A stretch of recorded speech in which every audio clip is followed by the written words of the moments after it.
Rising. Now let's return to one of our top stories, the aftermath of the devastating fires in Hawaii, which have destroyed much of the island of Maui. For more on this, we'll bring in our Rise correspondent, Rotimi Kade, who joins us live from New Jersey. Rotimi, thank you for joining us on Newsday. Now, we know the death toll has risen to over 100. What more can you tell us about the search and rescue efforts? Well, the devastation has brought untold hardship to the people of Maui, uninterrupted power supply, water shortages, unreliable cell phone services. Some people had to go as far as 5 miles to actually get a phone service. Loss of revenue due to, state of emergency declared, loss of loved ones, particularly thousands of people have been affected, but at least as of the last count, is about 106 people are confirmed dead. 41 samples of their DNAs have been submitted, and according to the county, they said that 13 DNA samples profile have so far been obtained in terms of to revealing the identity of those people that are dead. So they still have a long way to go. They have roughly about over 90 people to be properly identified. So according to the county, again, that the fire have been largely contained within the county, but another county, which is, they call it the upcountry county, the fire there have also been 75% contained as of Tuesday morning. Now, the rebuilding process is definitely going to take a while because there are uncertainties over how much assistance is coming their way. We understand that these wildfires is one of the deadliest in the U.S. history in more than a century. There has been some criticism that the federal government has been too slow in its response. We saw a statement earlier where President Biden, of course, made reference to this and even said he will be visiting the island soon. Can you tell us more about that? Well, you're right. The president will visit the island pretty much soon. We're still trying to get details of his itinerary. But one thing is certain, like what you said, the federal assistance has been pretty slow. The administration has been heavily criticized that perhaps maybe because Hawaii is not in the hinterland of the U.S., perhaps that's why they're getting lip service. But that is up for debate. But so far, perhaps, again, maybe if the president's visits, he will take along himself the federal presence. Perhaps maybe we'll be able to see, more of the Federal Emergency Management Agency infrastructure being deployed in those areas. But the people of Maui really need help, and the help they need is not just from the federal government. And we've seen so many celebrities like Oprah Winfrey and the host of them who have promised to open a fund to support the people of Maui. Don't forget that you have majority of the U.S. Billionaires having their homes in Maui.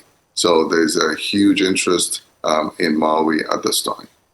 Of course, Rotimi. Now, let's just turn our attention to Donald Trump for a moment, the Georgia governor rejecting the former president's claims that the election in the state was stolen. What more do you know about that?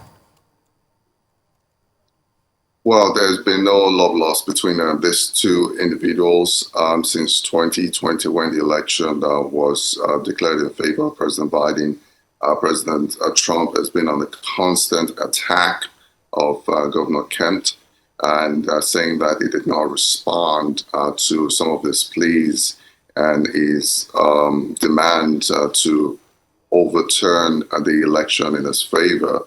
But after the indictment was announced against President Trump and 18 other people, President Trump came up with a statement on his Truth social media platform accusing Governor Kemp that he did. He was lackluster. He was not being a true party man. But essentially, I think what the president was trying to say was that the elections in Georgia was stolen, and the governor and the secretary of the state secretary Brad Raffensperger were all complicit in him losing that particular election to a Democrat. That's the first time since 1992 that a Democratic president won Georgia, which was quite devastating for the Republican Party and by extension President Trump.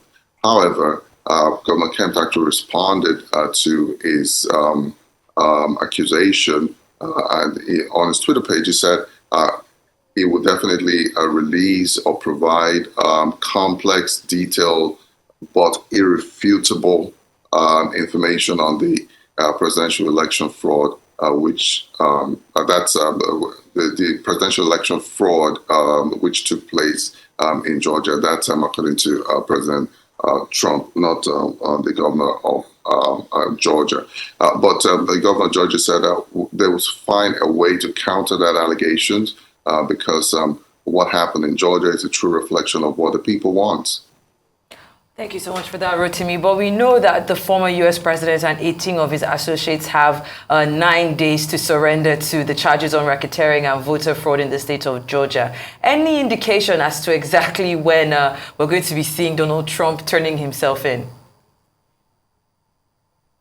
Well, there's high possibilities that what will happen in the Fulton County charges or the indictment will definitely follow the way most of his other indictments have gone. Talking about him appearing in person in the courthouse. But this time around, because he's a former president, most likely he will not be given a mugshot, he will not be handcuffed. But perhaps we don't know what the other 18 people, what their condition is going to be. But we suspect that it's going to be, for President Trump, he definitely will have to appear because it's going to be a contempt of court if he doesn't, and it's going to make his matter even much more difficult. But I think what he's trying to do right now is a damage control, trying to release statements saying that he's going to prove that the elections in Georgia is fraudulent, and that in a way to sway the judges and perhaps maybe the juror in this case.